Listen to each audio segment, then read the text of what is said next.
Y vamos a hablar acerca de Efesios, un sermón basado en Efesios capítulo 4, versículo 11 al 16. Efesios capítulo 4, versículo 11 al 16.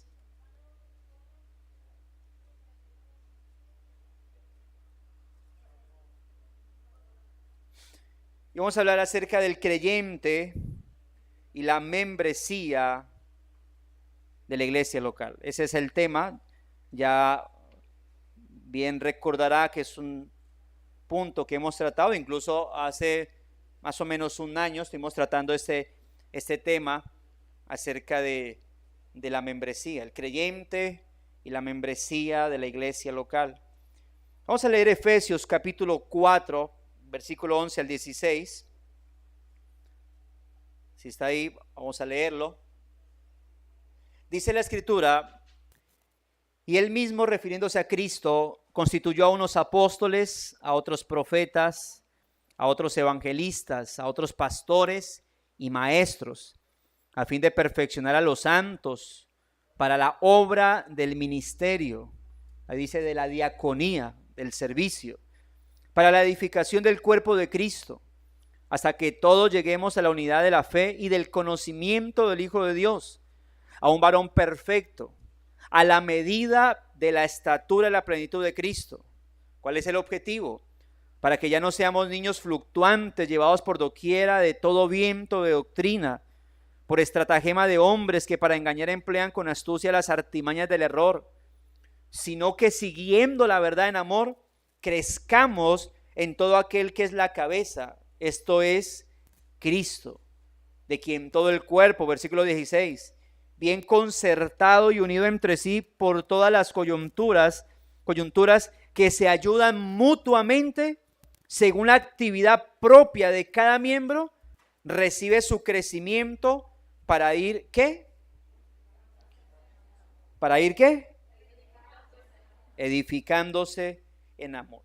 En algún momento hablábamos respecto al gobierno de la iglesia local. Decíamos que está compuesto de esta manera: Cristo es el Señor de la iglesia, como lo leímos, cabeza de la iglesia. Pero el Señor obviamente ha dejado también su Santo Espíritu, parte de la labor, quien es el verdadero vicario de Cristo, el representante directo de Cristo en la tierra, y quien gobierna a la iglesia a través de la revelación de la palabra, ¿no? A esta palabra revelada e inspirada. A su vez el Señor, mientras estaba en la tierra, encargó a 12 hombres, 11 sin contar a Judas, 12 contando luego al apóstol Pablo, uno de los mayores escritores del Nuevo Testamento. Y él encarga a estos hombres, quienes inspirados por el Espíritu de Dios, el vicario de Cristo, dieron a conocer el fundamento y las columnas doctrinales para la iglesia del Nuevo Pacto. Nosotros, cuando queremos saber cuál es la base nuestra, qué somos llamados a creer, vamos a la Escritura, las cartas apostólicas. Con Hechos, pues tenemos cuidado, porque Hechos recuerde la historia de la iglesia cuando los apóstoles estaban presentes. A nosotros nos atañe, nos compete la base doctrinal luego de que los apóstoles ya han partido de este mundo. Esos hombres, y por mandato divino, establecieron el ministerio pastoral, ese ministerio del pastor, que es ese mismo a quien la Biblia le llama anciano, es el mismo a quien la Biblia le llama obispo. Hemos hablado en otras ocasiones, o incluso en las clases de avance bíblico, que estos tres roles no son tres diferentes personas en una iglesia, sino que son tres roles en la misma persona. Ellos fueron ordenados por el ministerio apostólico para administrar la predicación de la palabra, las ordenanzas y la disciplina de la iglesia.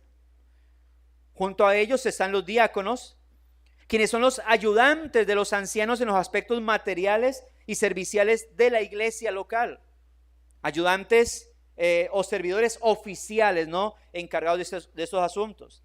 Está la membresía, y aunque la menciono en este punto, aunque la nombro aquí, incluso de penúltima, la realidad es que sin la membresía no puede haber iglesia. Sin la membresía no hay iglesia. A quién predicar, a quién dirigir, a quién servir. Incluso una iglesia local, cuando leemos la escritura, vemos que puede llegar a marchar por algún tiempo, que no es prudente, pero una iglesia local puede llegar a marchar por algún tiempo sin pastor. Algo que no puede hacer el pastor sin una membresía. No puede ejercer pastoría si no hay membresía. Y obviamente, entendiendo algo, que una vez los apóstoles perecen, se entiende que las llaves de la iglesia, las llaves de los cielos están sobre la iglesia, de tal manera que la comunidad eclesial es la que tiene autoridad. Y luego están los asistentes. Estas personas obviamente no son oficiales, no existe el término, usted no quiere compromiso, entonces usted es asistente oficial de la iglesia. No, los asistentes son simplemente aquellas personas que incluso pueden llegar a ser cristianos, pero que por su inmadurez bíblica y espiritual no toman compromiso con la iglesia del Señor Jesucristo. Ahora, en nuestro sermón nos enfocaremos teniendo en cuenta la manera en cómo se conforma una iglesia.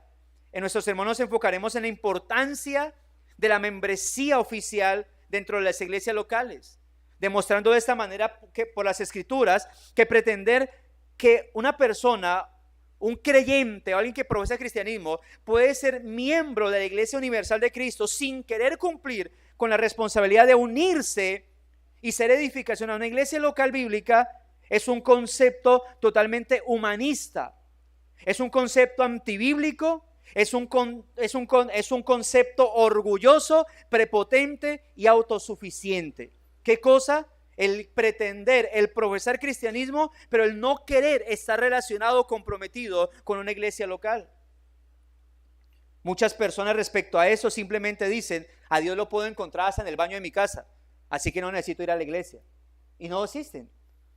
Pero cuando uno se choca con una persona esta, la pregunta será, si tú realmente estás siendo guiado por Dios, ¿por qué no estás siendo guiado por su santa palabra? Porque si dices, Dios me guía, eso implicaría que entonces tú vas a la palabra de Dios, porque es ella por medio de la cual te guía. No puede que una persona diga, yo creo, pero Alejo, y lo hemos hablado en ocasiones, ¿no? Ahora, nuestro tema entonces será expuesto dándosele respuesta a la pregunta, ¿por qué es importante ser miembro de una iglesia local? Y antes de dar respuesta a la pregunta, recordemos obviamente la distinción que se manifiesta dentro de una iglesia local entre miembros oficiales y los asistentes a una congregación. Aclarando que con esta distinción no se busca hacer una acepción de personas en un sentido negativo, y escuche esto, sino hacer una acepción de personas, pero en un sentido positivo y lógico. ¿Cómo es eso de hacer acepción de personas? La Biblia dice que Dios no hace acepción de personas. Es cierto.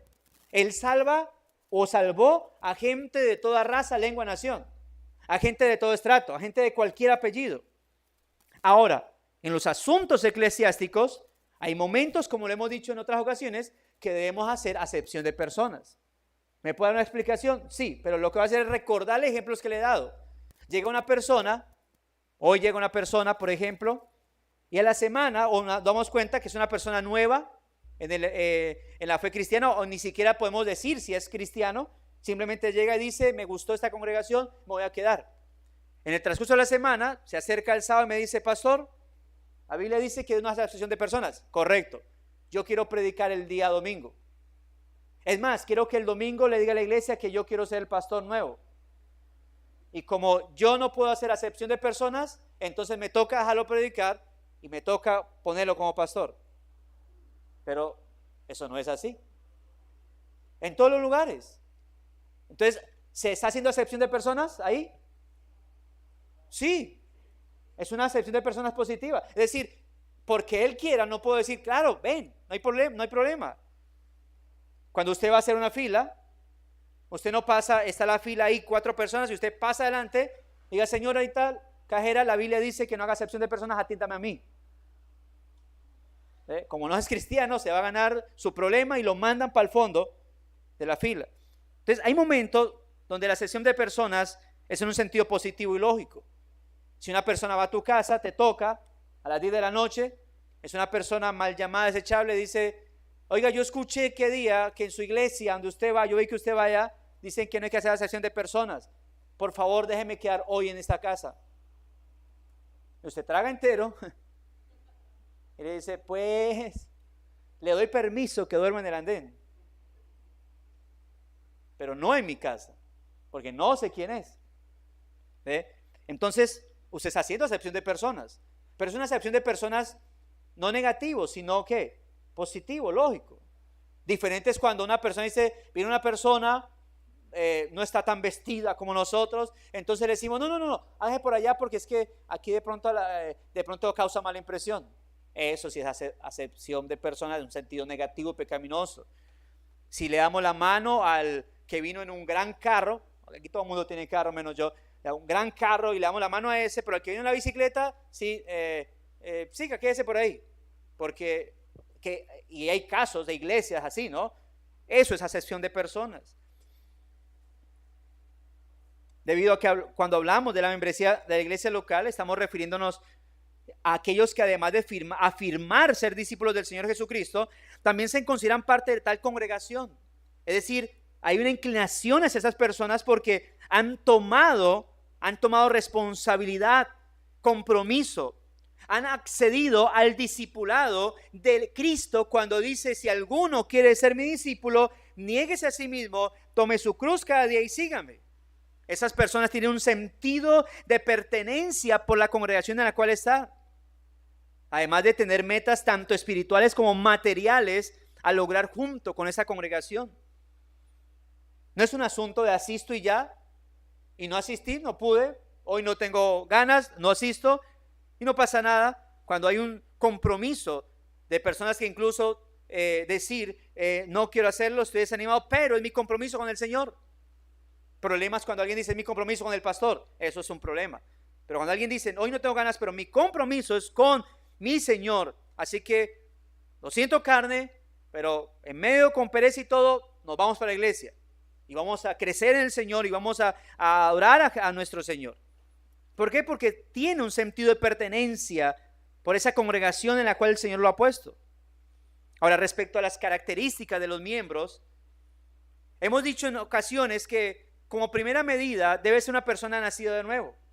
No es que alguien llega de sopetón y dice, oiga, póngame de miembro de su iglesia, yo quiero pertenecer. No, primero hay que llevar a cabo un proceso. Esta persona, aparte de nacida de nuevo, debe mostrarlo mediante el bautizo, conforme al mandato por el Señor. Es una persona que constantemente va a participar de las actividades piadosas de la iglesia local, cultos, seminarios, discipulados. Es una persona que se apropia la necesidad de la iglesia local. Siembra, ofrenda en la iglesia. Es una persona, quinto, que está dispuesto a crecer espiritualmente y en conocimiento doctrinal para el servicio de la iglesia local donde asiste. Esa persona ve a sus pastores, al pastor o a sus pastores de la iglesia local como sus autoridades espirituales y sus pastores personales para supervisión, guía y consejería. Esta persona procura con sus hermanos en la fe la unidad y el servicio mutuos en amor, unidad y humildad. Esto es respecto a las características que se encuentra en una persona que ha determinado, ha tomado la decisión de ser miembro de la iglesia local a la cual está asistiendo. Recuerde que la iglesia de Cristo, la iglesia universal, la iglesia católica de Cristo, recuerde que hemos dicho que el término católico es un término que le perteneció primero a la iglesia cristiana, pero fue secuestrado, ya sabe por quién. Pero a quien se le llamó primera vez iglesia católica fue a la iglesia cristiana. Luego, se robaron el título. Y entonces nos toca hacer distinción. Iglesia cristiana. Entonces, ¿por qué? Porque el término católico viene una palabra en latín que significa iglesia universal, universal. La iglesia universal está compuesta por iglesias visibles. La iglesia invisible, que la iglesia universal, está compuesta por iglesias visibles, es decir, iglesias locales. Y pertenecen a estos grupos. Ahora, respecto a los asistentes, llegamos a mencionar 4 tipos de asistentes dentro de una iglesia. Aquellos cristianos, un primer grupo son aquellos cristianos que ya son miembros de alguna iglesia local bíblica. viene algún hermano de Neiva, de la iglesia bíblica Gracia y Verdad de Neiva, de la iglesia bautista El Salvador de Ibagué, vienen, nos visitan, y ellos son para nosotros hermanos en la fe, pero son asistentes. ¿Por qué?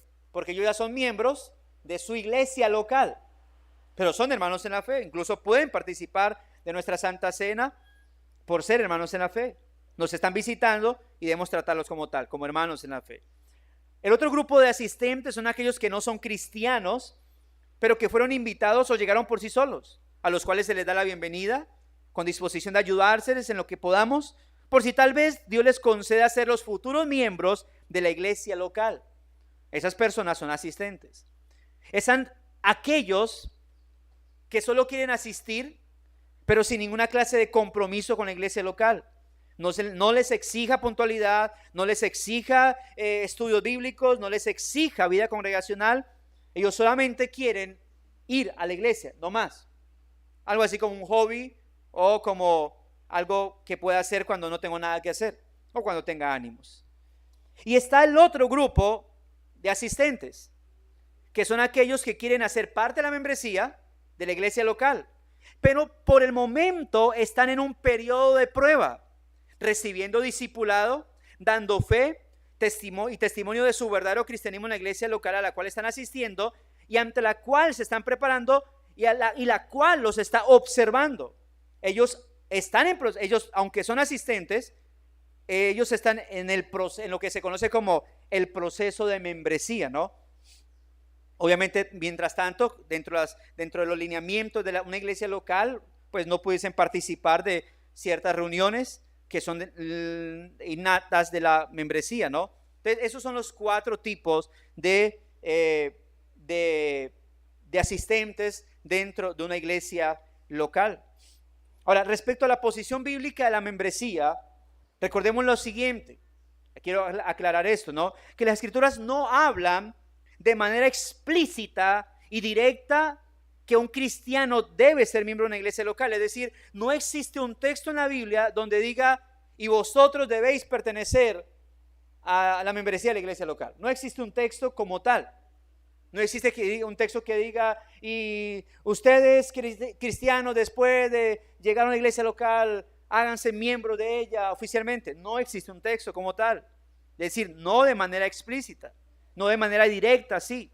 No obstante, podemos observar de manera implícita en algunos asuntos la necesidad y realidad de la membresía eclesial de los creyentes.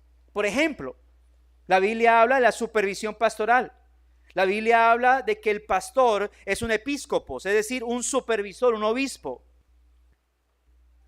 Y solamente aquellos que están comprometidos con la iglesia local es aquellos a los cuales no solamente se les va a pastorear, exhortándoseles, animándoles, sino también que, como lo que determina la palabra episcopos, vigilarlos. Una persona que dice, yo no quiero ser miembro, no le va a gustar ser supervisado. No va a querer que le estén diciendo, ¿cómo estás? ¿Por qué no? ¿Qué te ocurrió? ¿Qué pasó? Entonces la supervisión pastoral, es decir, el rol del pastor como obispo, implica una membresía, un grupo de personas a los cuales se les puede observar, se les puede vigilar, con el objetivo de dirigirlos, de enseñarlos. Lo otro es la diaconía oficial o el servicio oficial en la iglesia, que es lo que conocemos como la diaconía. Si no podemos hablar de una membresía eclesial local, debido a que en las escrituras no se habla directamente de ello, la pregunta crucial sería entonces, ¿bajo qué lineamientos o procesos eclesiásticos podemos hablar de un diaconado eclesial? La Biblia habla, por ejemplo en Filipenses, dice que se saludan a los obispos, a los santos con los obispos y diáconos de la iglesia de Filipos. Entonces se habla de una diaconía, el servicio oficial de la iglesia. Pero si no hay membresía, ¿de dónde surgen los diáconos? ¿Cómo sacar un diácono si no hay membresía? O sea, ¿y qué compromiso pudiese haber de una persona que no quiero ser miembro, pero quiero ser un servidor oficial? Bueno, ¿por qué no quiere ser miembro de la iglesia? No, porque eso no está en la Biblia, así que no me quiero comprometer, pero yo quiero servir. Pues eso implicaría que al no quererse comprometer, llega un momento donde simplemente se le encarga un servicio de algo en la iglesia y si no quiere venir no viene, porque como no está comprometido con la iglesia, entonces el servicio oficial de la iglesia, es decir, la diaconía, implica una membresía previa a eso, a esa labor. La tercera manera o el tercer asunto en el cual observamos implícitamente la membresía es en la disciplina eclesial. Alguien sin compromiso eclesial previo no querrá someterse a ningún tipo de llamado disciplinario, sino que al primer llamado de atención se van para otro lugar. Pues no entenderán que la disciplina tiene como objetivo su santificación progresiva para que cada día puedan ser más a la imagen del Señor Jesucristo. Yo recuerdo la otra vez asistí a una señora con sus hijos y una vez pues faltó a la iglesia, estaba asistiendo nomás, no había un proceso de nada y un domingo que no vino. Entonces le pregunté al otro día, yo dije, hermanita tal, ¿no viniste? Yo, sí pastor, no vine. Es que como le parece que Dios me dio una gran bendición. Yo, uy, pues esa gran bendición no la dejó venir, esa gran bendición no la dejó venir a la iglesia. Yo le digo, bueno, ¿y cuál bendición? No, es que mire que el Señor envió un ángel, de repente, quiere, un ángel. O sea, ven ángeles en las personas. Ojo, si usted tiene ese término, ojo con ese término, porque así lo dijo ella. No, yo vi un ángel, me regaló 3 pases para Piscilago, entonces pues los aproveché y ese día pues no pude ir a la iglesia. Yo le dije, pues hermanita, primero que todo, Dios no te envió ningún ángel, eso es una persona común y corriente. ¿Sí? Lo segundo es que yo no creo en bendiciones que tengan que ver con bendiciones materiales que te impliquen no cumplir con un rol, con un deber espiritual, que es la vida congregacional. Ay, pastor, usted no entiende, usted no se pone en mis zapatos, yo tengo que sacar a pasear a mi niño, yo no volveré a la iglesia. Y no volvió. O sea, simplemente, ni siquiera, un consejo, ya, le dije, hermana, tal, y no volvió. Y no es creyente en este momento. Entonces, casos como esos, una persona que no tenga un compromiso de membresía, no se le puede exigir o no se le puede mandar o llevar a cabo una disciplina. Está el otro, el deber de la vida congregacional. Los relatos de Hechos, del libro de Hechos y las cartas apostólicas plantean la realidad de que los creyentes genuinos y no meramente profesantes practicaban la vida congregacional y era una exigencia para ellos. Y lo otro lo encontramos aquí en el texto que acabamos de leer, la relación de los términos iglesia y miembro. El Señor utiliza, el Señor inspira ese término de miembros del cuerpo de Cristo, pertenecientes. Eso me recuerda cuando el Señor hablaba recuerde de su rebaño ante los fariseos y le decían, mis ovejas oyen mi voz y me siguen. ¿Sabe por qué ustedes no me siguen? Porque ustedes no son mis ovejas, no pertenecen a este rebaño. ¿Qué implicaba? Que había algo particular. Y eso es necesario dejarlo en claro debido a tanto universalismo que hoy en día vemos. Hermano Diego me compartió esta semana un video donde un fulano cristiano, profesante cristiano, salió por la red diciendo, pedimos perdón a todas las personas por el pueblo cristiano que no acompaña, bueno, dando a entender que porque no acompañamos las marchas o porque no estamos con ellos, pidiendo perdón por nosotros los cristianos, porque no habíamos salido a marchar. Y dijo, y olvidando algo así, que es que el Señor está con su pueblo, el Señor está con los que sufren, el Señor está con su pueblo, Colombia. Así como el Señor vino a dar amor a los israelitas que estaban oprimidos por Roma, así vamos a hacer nosotros. No. Entonces, mire cómo se pierde la calidad de miembro de iglesia, de algo particular, y se convierte en algo ¿qué? Universal. Todo mundo cae aquí. Un asunto, una idea ecuménica.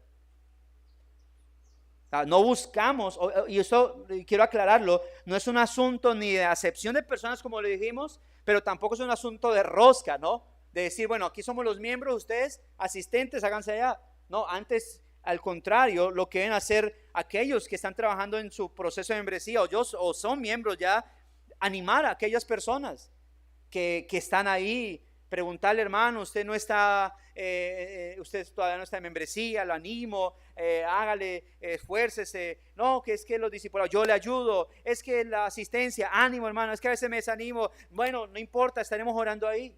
Son parte de lo que deben hacer los creyentes que son miembros de una iglesia, animar a aquellos. No desechamos a los asistentes, no decimos aquí solamente se congregan los miembros de la iglesia, sino que obviamente sí se implica una prioridad. Por ejemplo, ahorita que he venido estudiando el asunto de la Santa Cena, por ejemplo, algo que me tiene algo inquieto de manera pastoral, y es que los creyentes en la historia pasada, la Santa Cena la celebraban exclusivamente con los miembros de una iglesia.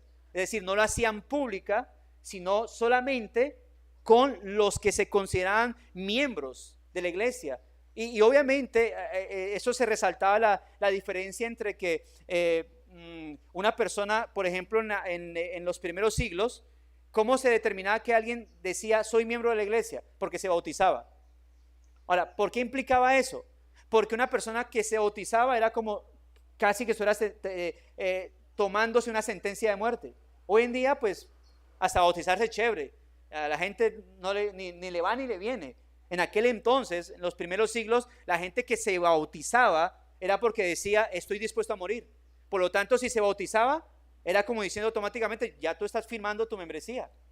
¿Ve?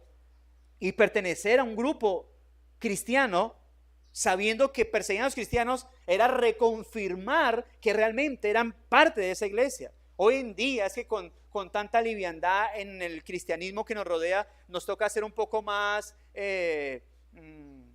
¿cómo se dice? No, flexible, ¿cómo?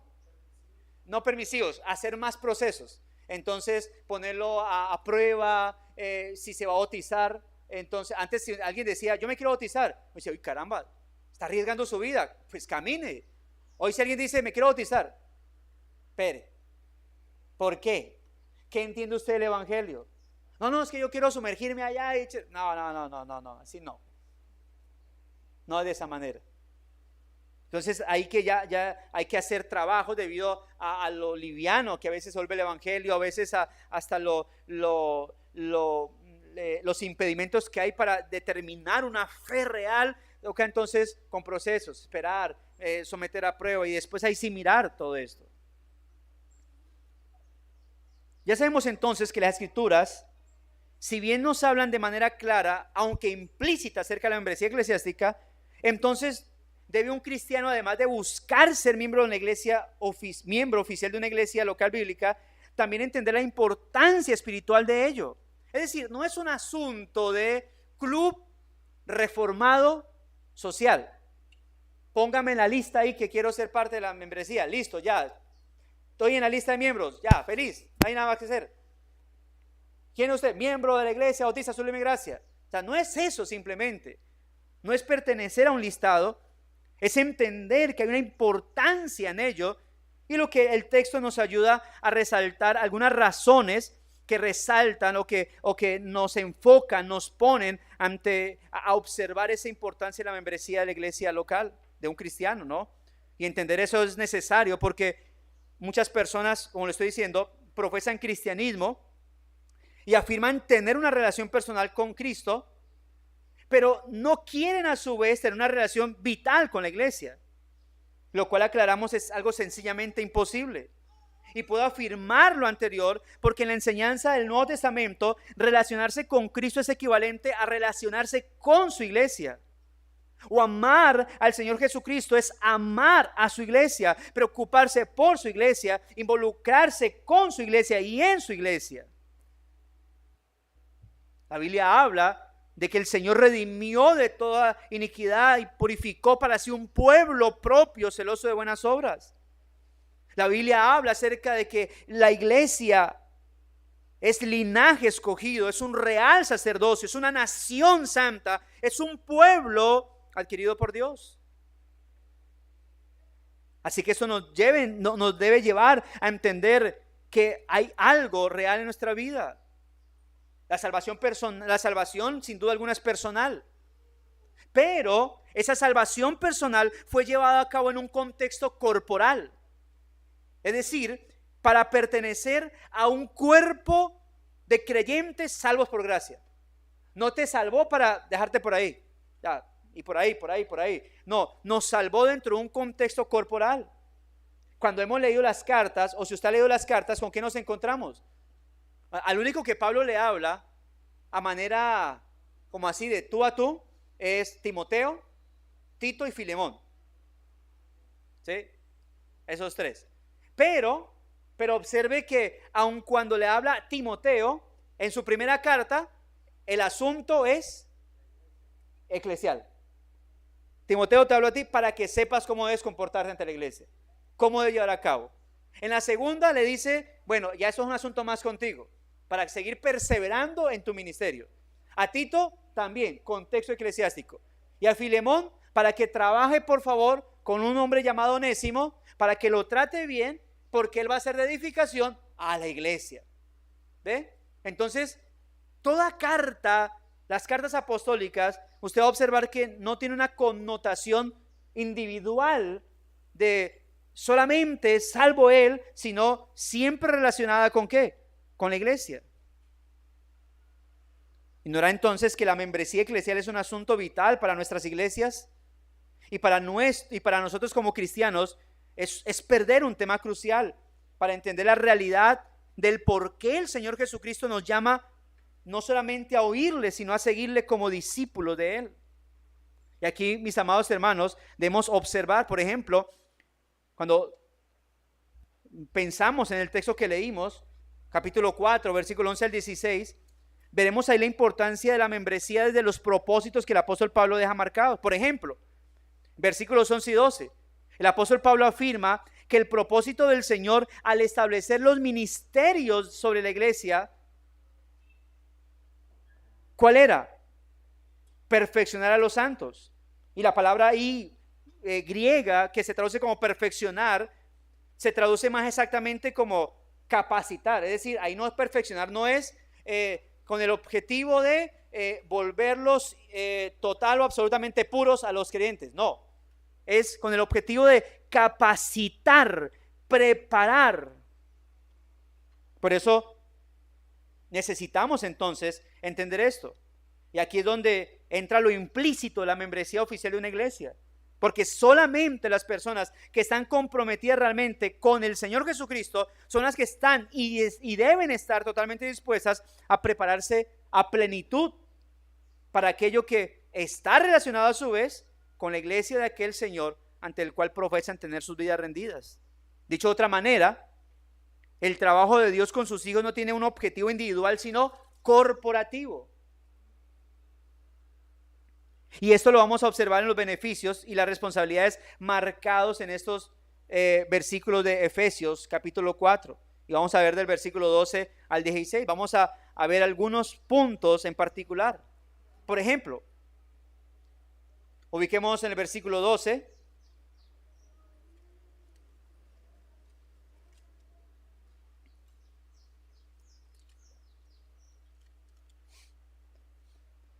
El texto inicia con un afín, ¿no? Ese afín implica objetivo, ¿no? Es conecta con el texto anterior planteando cuál es el objetivo de lo anterior. Afín, con el propósito, con el objetivo. A fin de perfeccionar a los santos, ¿para qué? Para la obra del ministerio. Y la palabra ministerio ahí es diaconía, lo cual se traduce como servicio eclesial.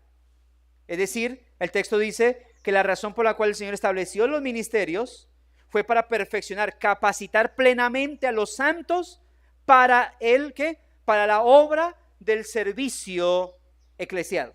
Para eso los capacitó. Para la obra ¿de qué? Del servicio eclesial. En otras palabras, uno de los propósitos para los cuales los miembros deben estar preparados plenamente es ¿para qué? Para servir dentro de la iglesia. Bueno, aquí podemos recordar un texto maravilloso y confrontante de Filipenses capítulo 2, versículo 3 y 4.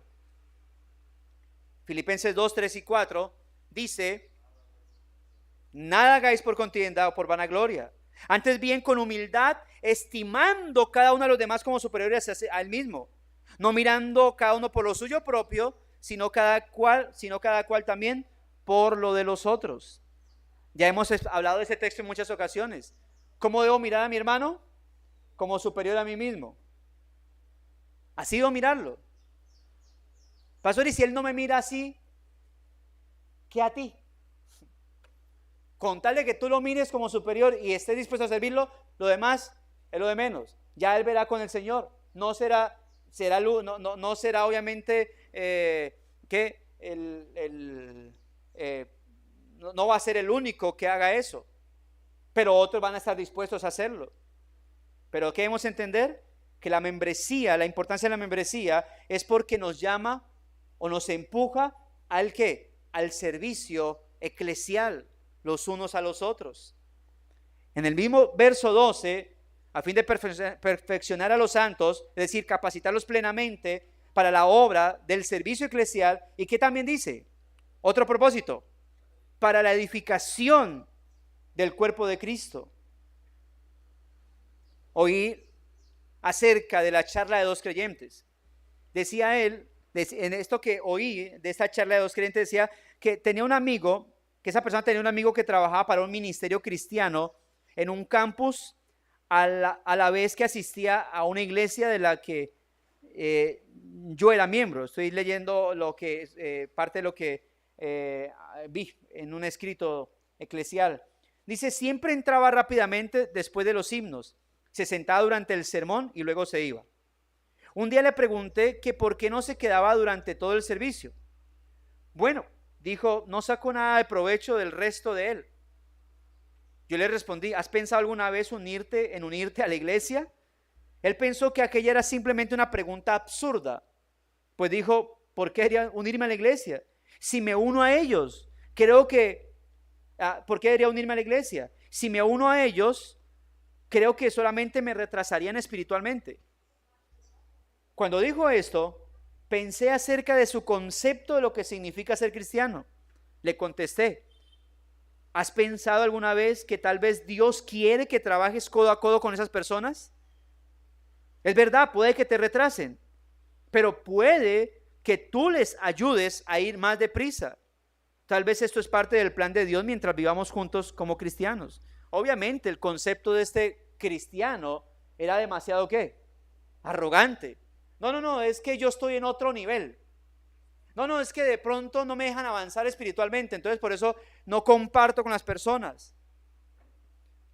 Pero este hermano, queriendo ser bastante misericordioso y compasivo con él, dijo, no, será más bien que ante tu nivel espiritual estás llamado es a empujarlos, a ayudarlos a avanzar.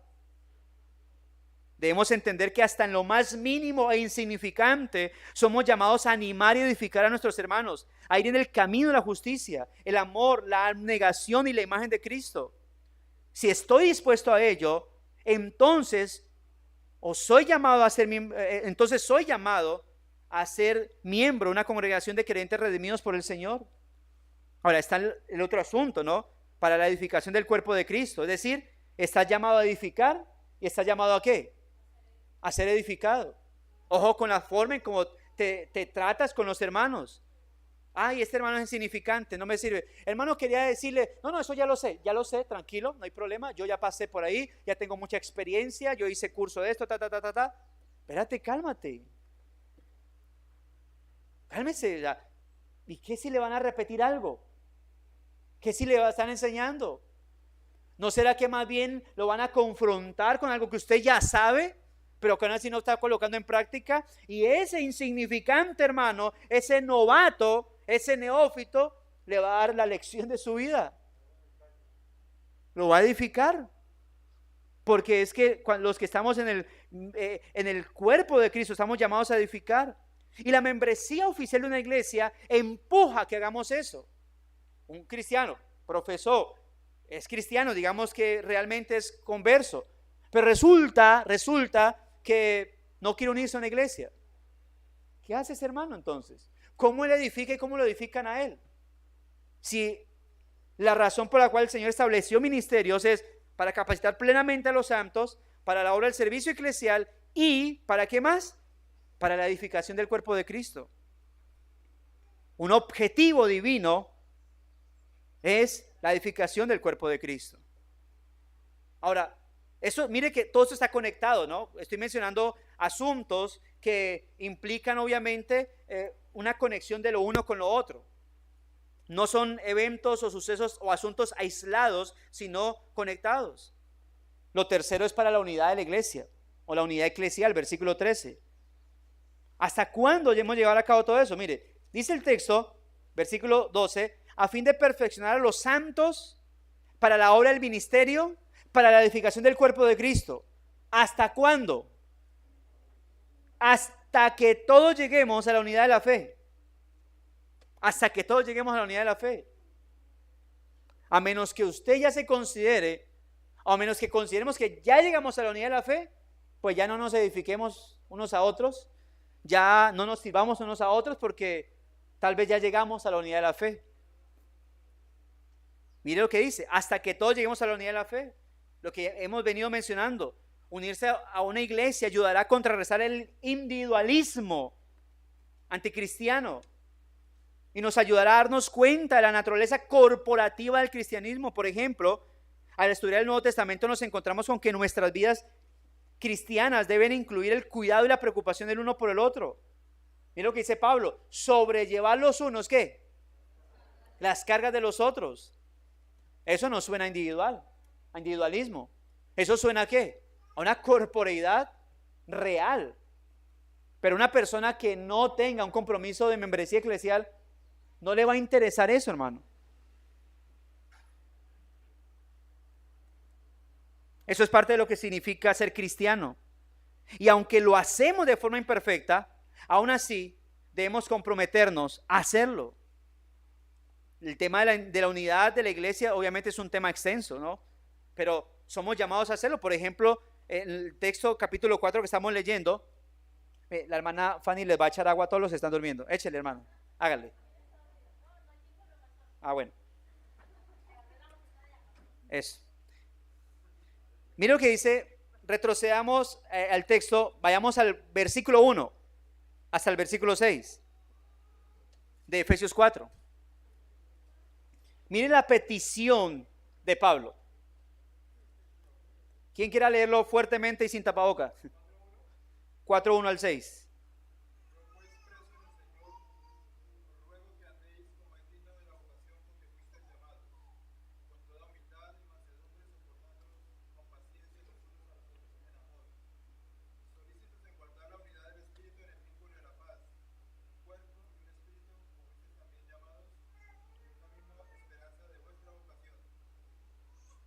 Sí, hasta el 6.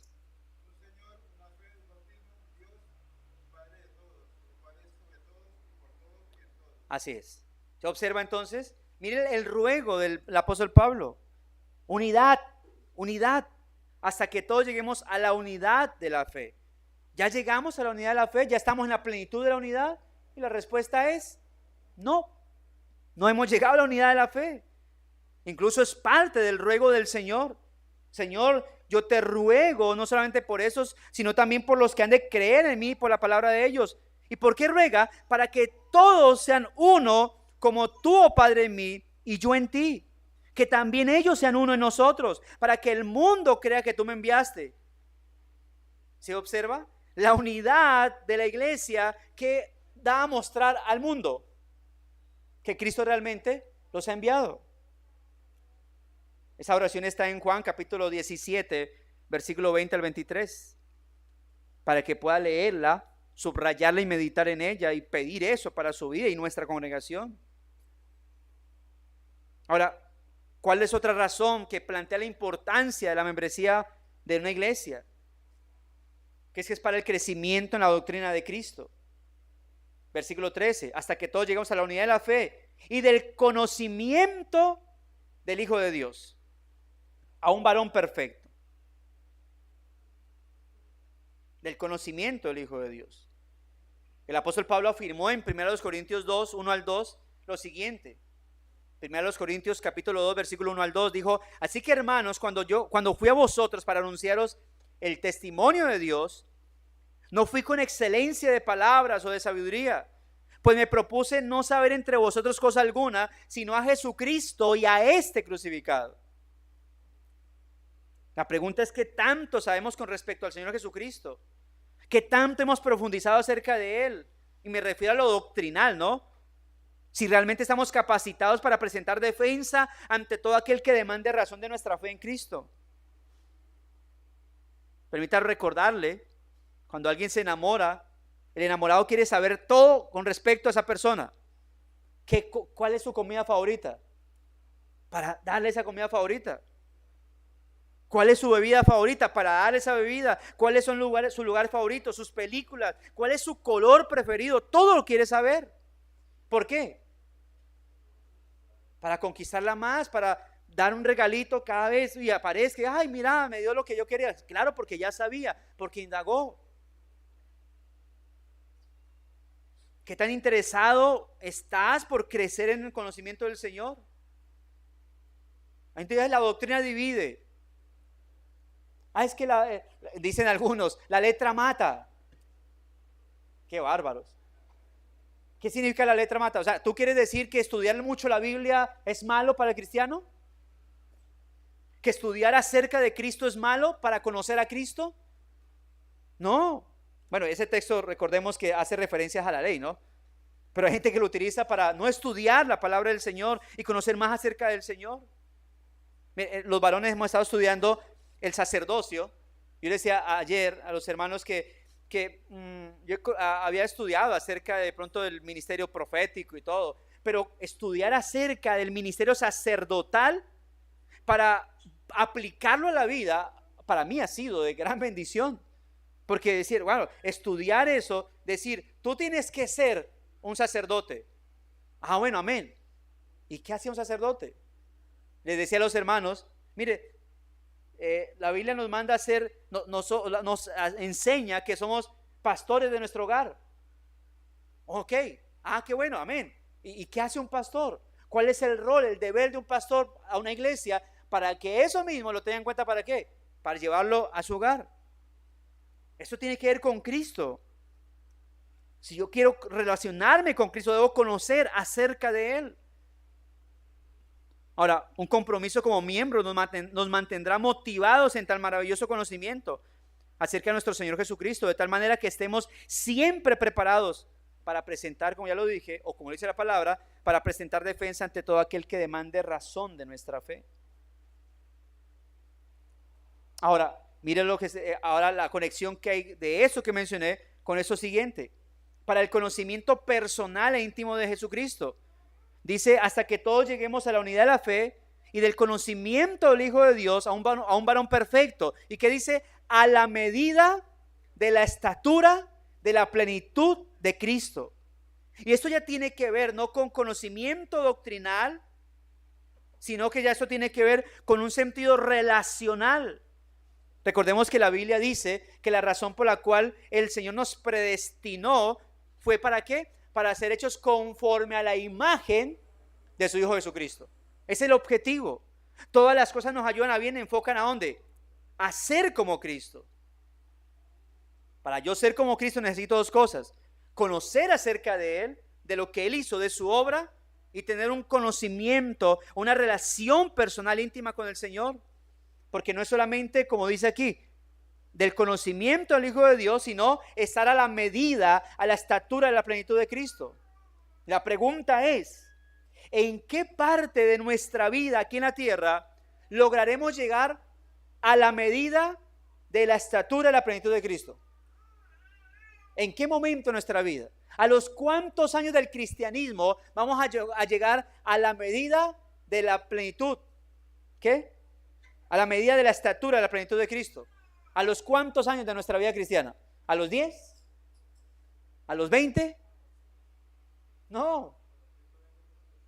Cristo va a venir y vamos a estar ahí. Y lo que va a hacer que todo esto se haga a plenitud es que Él nos lleva y nos transforma en gloria. Pero mientras estemos aquí, vamos a estar ahí, buscando la medida de la estatura de la plenitud de Cristo. Ahora, la membresía de la iglesia local también Mire cómo sirve para unidad de la iglesia y el asunto de la relación cristocéntrica. Y esto con un objetivo. Cuando la iglesia toma la membresía de la iglesia local y entiende que es para edificación de ellos como iglesia y para su crecimiento doctrinal y para su fortalecimiento íntimo relacional con el Señor, esto lo lleva a un objetivo. Versículo 14.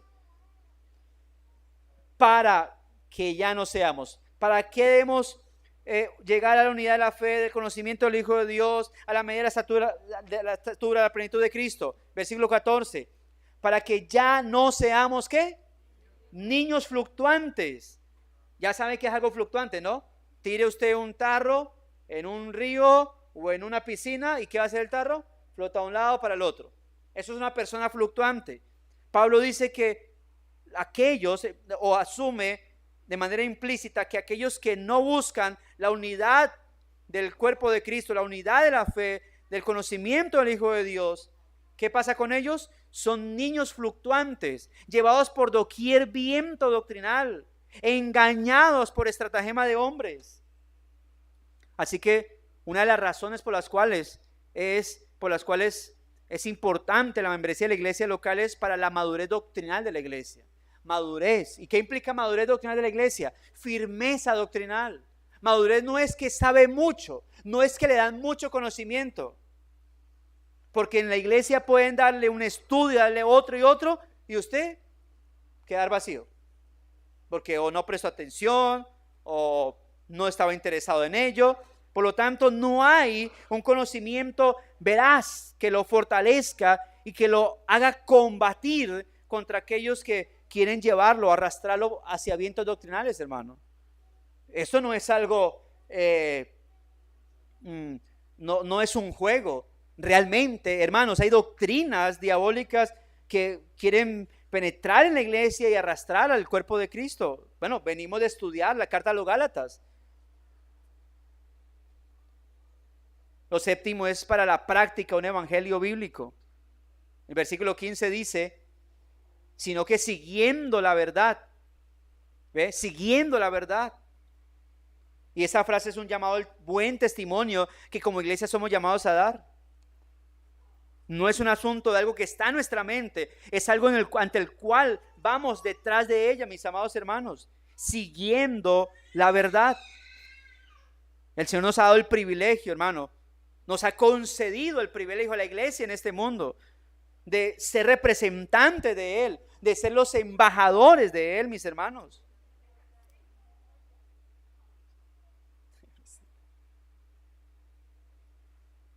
Así que esto es también para la práctica de un evangelio bíblico.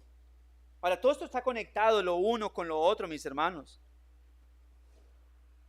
Versículo 15, sino que siguiendo la verdad, ¿qué? En amor. Es decir, que esta práctica del evangelio no debe ser algo externo, sino que algo de devoción, algo interno, en amor, siguiendo la verdad, es decir, vas detrás de la verdad, caminas detrás de la verdad constantemente, pero lo haces no de cualquier manera, sino ¿cómo? En amor.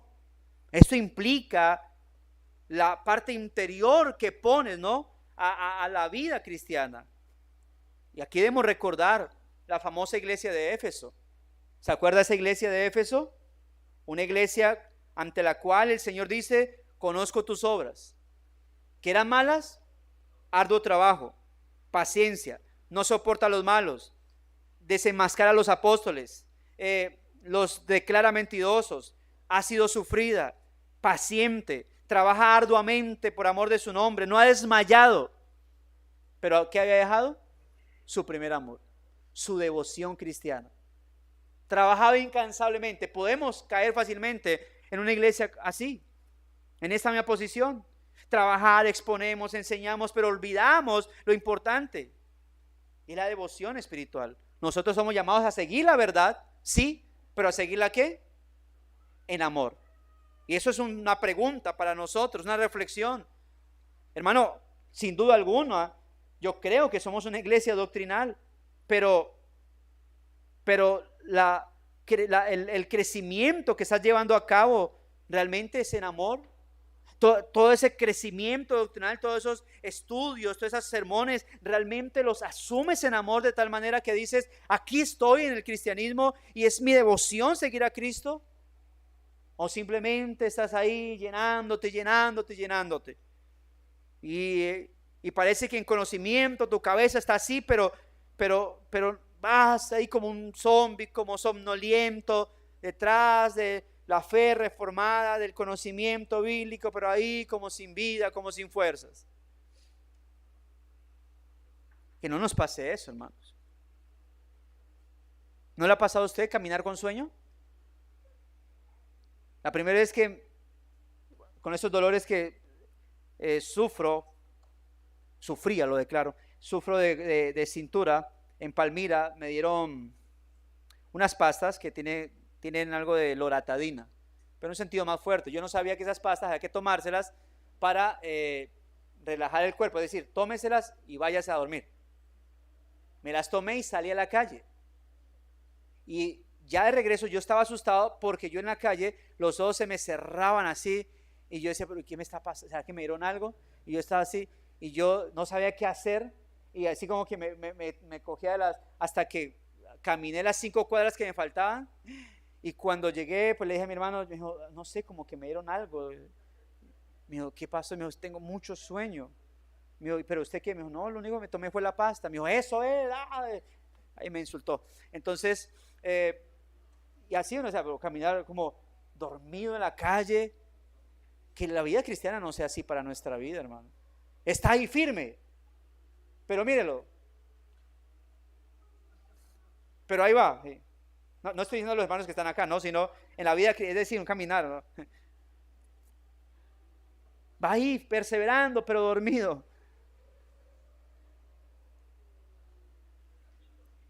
La fe cristiana debe ser en amor, es decir, con devoción, y eso lo debemos pedir al Señor, hermano. Bueno, esto tiene un objetivo, versículo 15. Sino que siguiendo la verdad en amor, crezcamos en todo aquel que es la cabeza. Eso es Cristo. Retoma algo que ya mencionó. Crezcamos en todo aquel que es la cabeza. Así que se plantea la razón de por qué o para qué seguir la verdad, pero seguirla en amor. Porque la vida cristiana, aunque a veces la volvemos así, no es de temporadas, hermano. No es por semana, no es por meses, es de cada día. ¿Qué dijo el Señor? Si alguno quiere ser mi discípulo, niéguese a sí mismo, tome su cruz de vez en cuando pueda, cuando tenga tiempo. No, tome su cruz cada día y sígame. Y cada vez que usted lee ese texto, es más, coja ese texto, está en Lucas, imprímalo, hágalo fuerte y póngalo en su cuarto para que todos los días se acuerde que usted ese día, una vez más, tiene que abnegarse, tomar la cruz y seguirlo. Seguir la verdad en amor con el objetivo de que cada día seamos más y más imitadores de los pasos de nuestro gran Señor y Maestro. Y la edificación de los miembros de una iglesia local debe con mayor razón contener una motivación y exhortación constante a hacer y actuar como actuaría nuestro Señor. Por ello, hermano, permítame decirle, no se moleste cuando su hermano en la fe le exhorte o le diga o le pregunte cómo está. No es por molestarlo. Obviamente que eso sea un llamado a animar, a fortalecer al hermano. Cuando un hermano ha fallado, cuando un hermano ha faltado y usted se va a dirigir a él, primeramente no lo señale diciendo, hey carnal, ¿por qué no viniste al culto? Hijo del diablo. No es así. Hermano, te extrañamos. No. Y que obviamente espero que usted lo esté extrañando, no le va a decir mentiras. Si usted no lo ha extrañado, no le hable nada. Pero si lo extrañó, diga, hermano, te extrañamos realmente. ¿Por qué no viniste? ¿Te pasa algo? ¿Te ocurre algo? ¿En qué te puedo animar? El llamado de todos es a que seamos como Cristo. Mire lo que dice el versículo 16. Esto es la 10ª razón por la cual la membresía del cuerpo de Cristo es importante. 10ª y última. Para fortalecer la ayuda y servicio mutuo del cuerpo de Cristo. Dice, de quien todo el cuerpo, bien concertado o bien ajustado, encajado y entre sí por todas las coyunturas que se ayudan mutuamente. ¿Dónde están las coyunturas del ser humano? ¿Dónde están? ¿Quién sabe de coyunturas? Acá. ¿Por qué usted puede mover así? Mire, cuando hay problemas de coyunturas, ¿qué pasa? Eso empieza un dolor impresionante porque algo está faltando, pero el hueso ahí encaja con él. Aparte de que hay algo dentro de él, ¿no? Pero ¿qué dice? Bien concertado, ajustado entre sí por las coyunturas que se ayudan mutuamente. ¿Cómo se ayudan? Mutuamente. ¿Ve? Según la actividad ¿qué? Propia de cada ¿qué? Miembro. Ahora, aquí no se refiere a de cada miembro oficial de la iglesia local, no. Aquí está hablando del miembro, pero ¿qué? Del cuerpo de Cristo. Por eso les refiero que el término miembro relacionado con cuerpo es lo que implica esa membresía. Por eso hablamos de la membresía oficial de la iglesia. Porque, como en algunas ocasiones les dije, hay un cuerpo, ¿verdad? El cuerpo de Cristo, pero así como hay una iglesia universal y esta es una iglesia del Señor visible, es el cuerpo de Cristo y cada iglesia local es como si fuese un pequeño cuerpo de Cristo, donde aquellos que están comprometidos hacen la labor de ¿qué? De miembros de ese cuerpo, se ayudan mutuamente según la actividad propia de cada ellos y ¿qué hace? Recibe crecimiento para ir edificándose en amor. Es algo constante.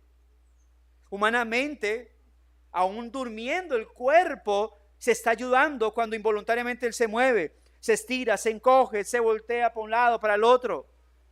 El creyente debe percatarse que de seguro está siendo edificado, está haciendo edificación a sus hermanos. Y si no lo está haciendo es porque algo está pasando. Cuando no se puede ayudar mutuamente, cuando esta parte con esta parte no se puede ayudar mutuamente, cuando hay un problema, se dislocó, se desajustó el hueso y entonces ya no puede tener la misma movilidad. Cuando se desajusta, ¿no? Entonces ¿qué hay que hacer? Ajustarlo para que pueda otra vez moverlo. Mi papá tiene un problema aquí y él hace esto. Él, si se levanta así, él no puede levantar la mano. Él tiene que hacer así y luego levanta la mano y ya. Yo, ¿qué es eso? ¿Qué es lo que está pasando? Hay gente que tiene esos problemas. No puede suceder eso en la iglesia. Con tristeza hay que aceptar que hay cristianos que no están interesados en la vida espiritual de sus hermanos y que no están interesados en saber cómo ser un instrumento de edificación para la vida de la iglesia local. Pero cuando eso sucede, bueno, eso es porque hay personas que no están interesadas en la membresía oficial de la iglesia. Una persona interesada en la membresía oficial de la iglesia es porque entiende entonces, a menos que haya una mala eclesiología donde el objetivo de su membresía es para ver cómo escalo y logro ser una persona de renombre, ya es diferente, ya hay un problema mayor. Pero una persona donde se enseña eclesiología correcta entiende que debe ser miembro de esa iglesia. ¿Para qué? Para ser de edificación, pero también para que ellos sean de edificación a su vida, mis hermanos. Esto nos pone a preguntar, ¿cuál es tu labor de ayuda mutua dentro del cuerpo de Cristo? ¿Estás bien ajustado con tus hermanos, edificándolos? ¿O tú eres la parte que está dislocada y que por lo tanto no está ayudando? Hermanos, esto tiene como objetivo la gloria del Señor, que nuestro Dios sea exaltado y glorificado. Recuerde que Él envió a su Hijo Jesucristo a morir por nosotros, por un pueblo, para que más adelante, por el Espíritu Santo, nosotros, cada creyente, sea que sumergido, injertado en el cuerpo de Él. Y no es para simplemente decir, ya estoy en el cuerpo de Cristo, pero ¿qué estás haciendo? ¿Cómo estás trabajando la edificación de tus hermanos? ¿Estás realmente siendo edificación? ¿Estás realmente edificando? ¿Estás realmente ajustado bien con tu hermano, unido entre sí por esas coyunturas que se ayudan mutuamente? Según tu propia actividad, la que debes tener, porque aquí ¿qué dice? Según la actividad propia de cada miembro. ¿Qué significa? Que cada hermano, cada creyente, ¿qué debiese hacer? Debiese estar aportando en la edificación del cuerpo de Cristo. Pregunta, ¿estás aportando en la edificación del cuerpo de Cristo? ¿Estás aportando en que el hermano cada día forme en él la imagen de Cristo en su vida? ¿Estás aportando en que tú seas ayudado para ello? Y a las personas no creyentes, si alguno hay aquí o nos están escuchando, permítame decirle que el hablar de membresía de la iglesia local relacionado con una membresía espiritual implica la necesidad de pertenecer a ese cuerpo. Pero para pertenecer a ese cuerpo no es un asunto simplemente de voy a pertenecer y ya. Para que nosotros, los creyentes, pertenezcamos a ese cuerpo, tuvo el Señor que habernos llamado, habernos confrontado nuestro pecado, habernos mostrado nuestra pecaminosidad. ¿Para qué? Para que podamos entonces entender de qué somos lavados, de qué somos libres y correr al Señor. Ahora, quien nos puso en el cuerpo de Cristo no fuimos nosotros. Tal vez yo en mi humanidad tomo la decisión de venir a esta iglesia, pero es que si bien nosotros estamos en esta iglesia, permítame decirle que espiritualmente a su vez estamos dentro de ella, pero eso es una labor del Espíritu Santo. Hasta que el Espíritu Santo no haga esa labor de sumergirte en el cuerpo de Cristo, no podrás experimentar y disfrutar el hecho de pertenecer a una iglesia local. Solo si pertenezco a una iglesia, al cuerpo de Cristo de manera espiritual, entonces voy a disfrutar el pertenecer a esto. Mi llamado es a que le pidas al Señor, le implores que por su Espíritu te haga parte de su cuerpo, te sumerja en el cuerpo de Él, para que entonces disfrutes no solamente las maravillas de las gracias divinas, sino que también logres hacer o a tener la bendición, la bienaventuranza de edificar a otros que serán tus hermanos en la fe. El Señor toque tu vida y te lleve a la gracia salvadora. Y a nosotros, hermanos, simplemente qué hacer sino agradecer que estamos acá, amados hermanos, en el cuerpo de Cristo. Por lo tanto, en esa bienaventuranza, edifique a sus hermanos, dé gloria al Señor y edifique a sus hermanos. Oremos a nuestro Dios, mis hermanos. Padre bondadoso, gracias por tu gran misericordia y bondad. Gracias por este tiempo que nos permites tener en devoción con nuestros hermanos. Tuvimos tiempo de reunión, de membresía.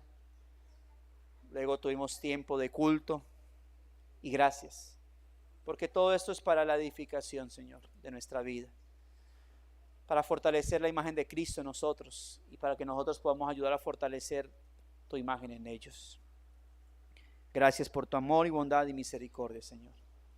Permite que mis hermanos, Señor, tengan un gran día de bendición. Aprovechen este día, Señor, para crecimiento espiritual en cada una de sus áreas, para crecimiento espiritual en la oración, en la comunión de tu palabra, en la edificación a través de sermones, Señor, en la vida de adoración. Ayúdales, bendito Dios, cada día. Te lo pedimos por Cristo nuestro Señor y Salvador. Y que tu palabra corra y sea glorificada en cada uno de nosotros, Señor. Por Cristo te agradecemos. Amén y amén. Mis amados hermanos, gracia y paz a sus vidas. El Señor les continúe bendiciendo, igualmente a mis hermanitos conectados.